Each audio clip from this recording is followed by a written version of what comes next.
अब जाग उठे हैं दीवाने, दुनिया को जगा कर दम लेंगे।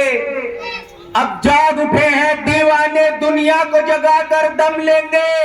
या तो चैन से जी लेंगे या जामे शहादत पी लेंगे। औज़ु बिल्लाहि मिनश शैतानिर रजीम, बिस्मिल्लाहिर रहमानिर रहीम।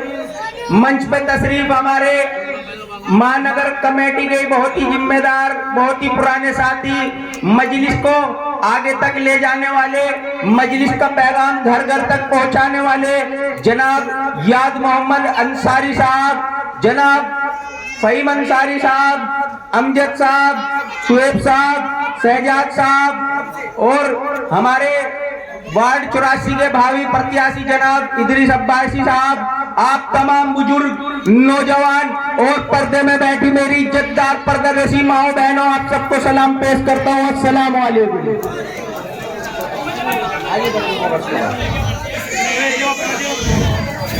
कि दरिया और समुंदर वाले हैं, कि दरिया और समुंदर वाले हैं, यूं कतरा कतरा खैरात न कर। कि दरिया और समुंदर वाले हैं, यूं कतरा कतरा खैरात न कर, और फिर से बना देंगे इस देश को सोने की चिड़िया, लाए देश मुसलमानों के हवाले कर।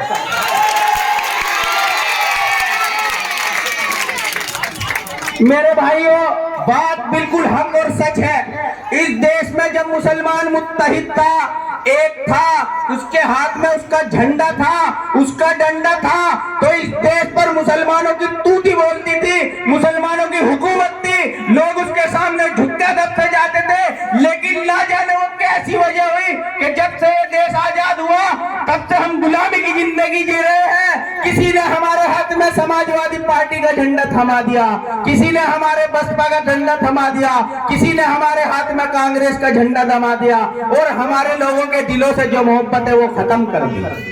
बोलो मेरे भाइयों, जब हम बट जाएंगे 4-4, 5-5 पार्टियों में, तो हम लोगों के दिलों से मोहब्बत खत्म हो जाएगी, नहीं हो जाएगी? बिरादरियों में बट जाएंगे तो मोहब्बत खत्म हो जाएगी, नहीं हो जाएगी? फिरकों में बट जाएंगे तो मोहब्बत खत्म हो जाएगी, नहीं हो जाएगी?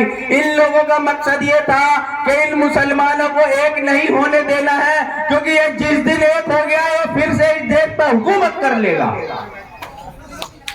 लेकिन ये लोग नहीं जानते कि मुसलमान अब एक होने जा रहे हैं। बैरिस्टर असदुद्दीन ओवैसी साहब की क़यादत में एक होने जा रहे हैं, और इस देश के अंदर मुख्यमंत्री भी बनेगा, प्रधानमंत्री बनेगा इंशाअल्लाह ताला। लेकिन ये तब होगा जब हम इन तमाम पार्टियों को छोड़कर अपने इस भाई को मजबूत करेंगे, उस भाई को मजबूत करेंगे। जब सीए का बिल आया, जब तमाम पार्टी खामोश हो गई, जब अखिलेश यादव खामोश हो गया, जब राहुल गांधी खामोश हो गया, जब मायावती खामोश हो गई, तो इस भाई ने, हमारे बैरिस्टर असदुद्दीन ओवैसी ने हमारे लिए संसद के अंदर खड़ा होकर बिल पढ़ा। मेरे भाइयों, वो किस लिए पढ़ा? ताकि उसे ये पता, हमें ये बता सके कि तुम्हारे साथ गलत हो रहा है, ये लोग तुम्हें इस देश से निकालना चाहते हैं, लेकिन एक ढाल बन गए हमारा ओवैसी हमारे साथ खड़ा रहा।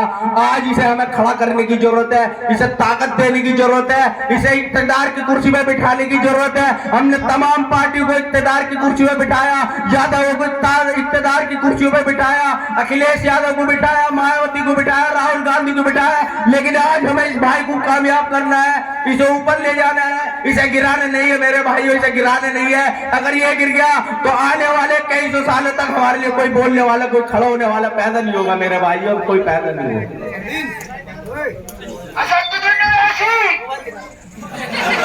इमरान भाई महानगर अध्यक्ष, जिला अध्यक्ष जनाब अनस साहब का और यासिर साहब का और तमाम कमेटी के जिम्मेदारों का हम इस्तकबाल करते हैं। मंच पर आ चुके हैं हमारे जिम्मेदार पार्टी के महानगर अध्यक्ष, जिला अध्यक्ष और तमाम लोगों का हम दिल से इस्तकबाल करते हैं।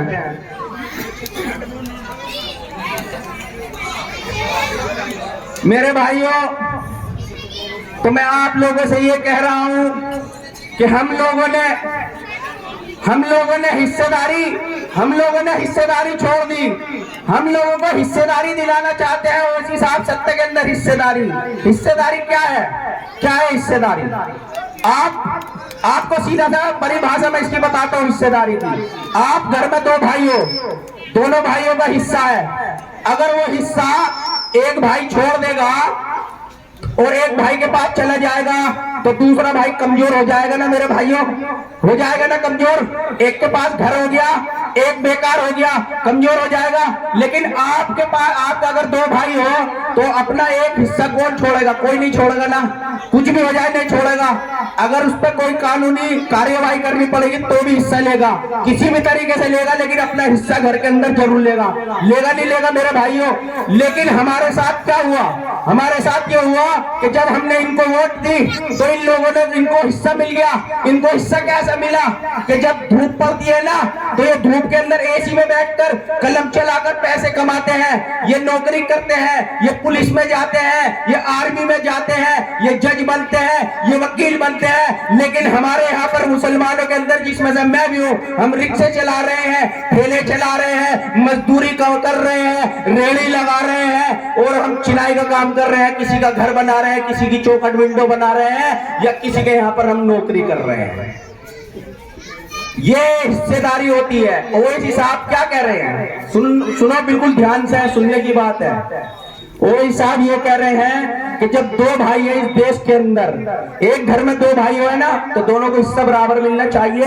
अगर उसको हिस्सा बराबर नहीं मिला तो नाइंसाफी है, खुदा भी उसकी सजा देगा। देगा नहीं देगा? अगर किसी ने उसका उसमें से हिस्सा नहीं दिया गया तो एक भाई तो हो जाएगा अच्छा, और दूसरा भाई हो जाएगा बेकार। उसके घर से छत छीन जाएगी, मकान छीन जाएगा, लेकिन जिसको उसको घर मिल गया वो अच्छा खासा खुशहाल हो जाएगा, उस पर पैसा भी हो जाएगा और आराम से अपने घर में रहेगा। ओवैसी साहब ये कह रहे हैं कि दो भाई हैं, एक हिंदू है एक मुसलमान है। हिंदुओं को हिस्सेदारी मिलती है, सत्ता में हिस्सेदारी, और मुसलमानों को नहीं मिलती। ओवैसी साहब कह रहे हैं कि मुसलमानों को सत्ता में हिस्सेदारी, यानी कि उन्हें बराबर का शरीक करो। वोट तो हमारी भी लेते हैं ना ये लोग, हम इन लोगों को वोट देते हैं, और वोट देने के बाद ये लोग, इनके सारे काम होते हैं, लेकिन हमें गुलाम बना दिया जाता है, नौकरियों पर रख लिया जाता है, या मजदूरी में हमें धकेल दिया जाता है। लेकिन मेरे भाइयों, अब हम मजदूरी नहीं करेंगे, हमारे साथ जो हुआ वो हुआ, लेकिन हमें अपने बच्चों के आने वाले मुस्तकबिल के बारे में सोचना है। लेकिन हम ये सोच रहे हैं कि ये होगा कैसे? होगा मेरे भाइयों, शुरुआत तो करो, एक बार शुरुआत करो, पतंग के सामने वाले बटन दबा दो, इंशाल्लाह तुम्हें कुछ करने की जरूरत नहीं। जो करेंगे वैसी साफ करेंगे, उनके कारकुन करेंगे, उनके नुमाइंदे करेंगे, हम करेंगे इंशाल्लाह। लेकिन आपको पतंग के सामने वाला बटन दबाकर ये एहसास कराना है इन तमाम लोगों को कि अब मुसलमान फ्री फंड में वोट नहीं देगा, अब मुसलमान जो हिस्सेदारी देगा उसको वोट देगा। अभी उपचुनाव हुआ खतौली का उपचुनाव हुआ, तो उसके अंदर ये जो दलित समाज के लोग हैं, मायावती के लोग, इन्होंने भाजपा को वोट देते हैं। तो अखिलेश यादव को पता है कि दलित समाज हमको वोट नहीं देगा, तो उसने चंद्रशेखर को अपने पास की कुर्सी में बिठाया। मेरे भाई अपने पास की कुर्सी पे वो चंद्रशेखर से कहा कि अपने समाज से कहो कि हमें वोट देके जिताए। चंद्रशेखर ने कहा कि मैं अपने समाज से कहूंगा कि तुझे वोट देंगे तो तू हमें क्या देगा? तो उसने कहा जो यहाँ पर सांसद बनेगा उसके अंदर जो सरकारी नौकरी होगी उसके अंदर तुम्हारे समाज के लोगों को भी हिस्सेदारी देंगे, पुलिस में भेजेंगे, आर्मी में भेजेंगे, जज बनाएंगे, वकील बनाएंगे, डॉक्टर बनाएंगे, इंजीनियर बनाएंगे। तब चंद्रशेखर ने कहा अगर तुम मेरी ये शर्त मानते हो तो मैं अपने समाज के लोगों से कहता हूं कि इनको वोट दो। उसे बराबर की कुर्सी में बिठाया। लेकिन मुसलमान फ्री फंड का वोटर है, वो सिर्फ भाजपा को हराने के नाम पर वोट देता है, इसलिए उससे कोई वादा नहीं किया। ओवैसी साहब को अपने पास बिठाना भी पसंद नहीं किया, और चंद्रशेखर को अपने पास बिठाकर उन्होंने उसको जिता दिया।